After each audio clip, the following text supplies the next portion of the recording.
తెలంగాణ గ్రామ పంచాయతీ ఎన్నికల్లో కాంగ్రెస్ విజయభేరి మోగించిందన్నారు సీఎం రేవంత్. ఈ ఎన్నికల్లో కాంగ్రెస్ పై ప్రజలు సంపూర్ణ విశ్వాసం చూపించారని 2029 ఎన్నికల్లో కూడా ఇవే ఫలితాలు పునరావృతం అవుతాయని అన్నారు. కృష్ణా జలాలపై గత ప్రభుత్వం రాష్ట్రానికి ద్రోహం చేసిందని, దమ్ముంటే ఈ అంశంపై చర్చకు రమ్మని సవాల్ విసిరారు. ఫిరాయింపు ఎమ్మెల్యేలపై మేము నిర్ణయం తీసుకోమని, స్పీకర్ నిర్ణయం ప్రతిపక్షాలకు నచ్చకుంటే న్యాయస్థానంలో పోరాడవచ్చని సూచించారు. పంచాయతీ ఎన్నికల్లో బీఆర్ఎస్తో కలిసి బీజేపీ పోటీ చేసిందని రేవంత్ ఎద్దేవా చేశారు. ఎన్నికలను ప్రశాంతంగా, ప్రజాస్వామ్యబద్ధంగా, ఎక్కడ అధికారిక లోటుపాట్లు లేకుండా నిర్వహించినందుకు ప్రభుత్వ సిబ్బందిని రాష్ట్ర ప్రభుత్వం తరఫున మనస్ఫూర్తిగా నేను అభినందిస్తున్నా. అదేవిధంగా కాంగ్రెస్ పార్టీ కార్యకర్తల్ని,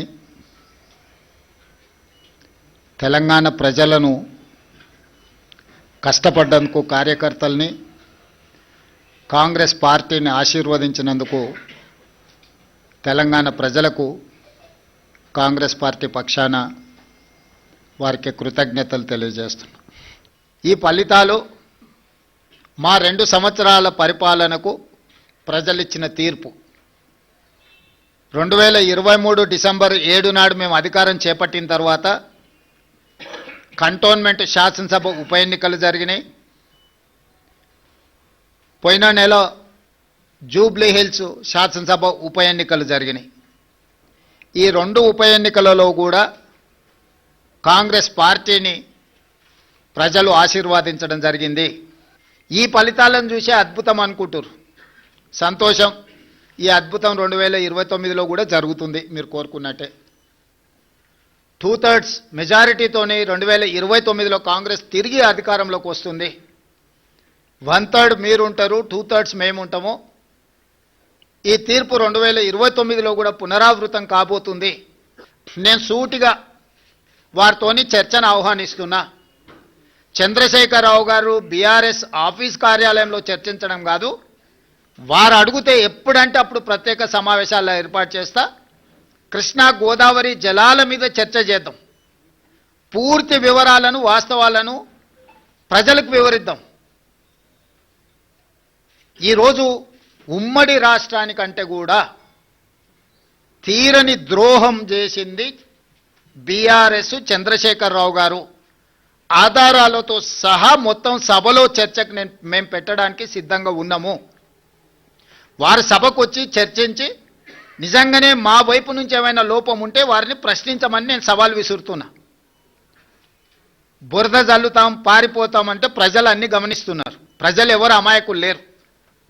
స్పీకర్ గారి నిర్ణయం మీద రాజకీయ పార్టీగా మేము స్పందించడానికి ఏమీ లేదు. స్పీకర్ గారి నిర్ణయాన్ని వాళ్ళకు నచ్చకపోతే న్యాయస్థానాలు ఉన్నాయి. ఖచ్చితంగా దాంట్లో మీకు అనుమానం ఎందుకు? 66% ఫలితాలను కాంగ్రెస్ రెబెల్స్ ఈ ఎన్నికలలో మేము సాధించడం జరిగింది. అదేవిధంగా బీఆర్ఎస్, బీజేపీ ఒక కూటమిగా ఈ ఎన్నికల్లో పోటీ చేసి 3511 బీఆర్ఎస్, 710 గ్రామ పంచాయతీలు బీజేపీ, టోటల్గా 4221 బీఆర్ఎస్ బీజేపీ కూటమి గెలుచుకోవడం జరిగింది. పార్లమెంట్ ఎన్నికల్లో వాళ్ళిద్దరు కలిసి వచ్చినా కూడా ఎదుర్కొని 8 సీట్లు సాధించినాం. 40% పైగా ఓట్లు సాధించినాం. ఇది భవిష్యత్తుకు పునాదులే. వాళ్ళిద్దరూ కలిసిమెలిసి పోటీ చేస్తారనేది. నిన్న కేటీఆర్ ఒక రోజు ముందు కేటీఆర్ మాట్లాడతారు, తర్వాత రోజు కిషన్ రెడ్డి మాట్లాడతాడు. సేమ్ ప్రెస్ మీట్ ఏదైనా చూడండి మీరు. కిషన్ రెడ్డి గారు ఇప్పుడే ఏదో జరిగిపోయినట్టుగా, బీఆర్ఎస్ ఉన్నప్పుడు అద్భుతాలు జరిగినట్టుగా, బీఆర్ఎస్ ఉంటేనే బాగుంటుంది అన్నట్టుగా కిషన్ రెడ్డి గారు వ్యవహార శైలి చూసిన తర్వాత మీకు ఏమైనా అనుమానం ఉందా? అందుకే చెప్తున్నా, వాళ్ళిద్దరు కలిసి 1/3, కాంగ్రెస్ 1, 2/3.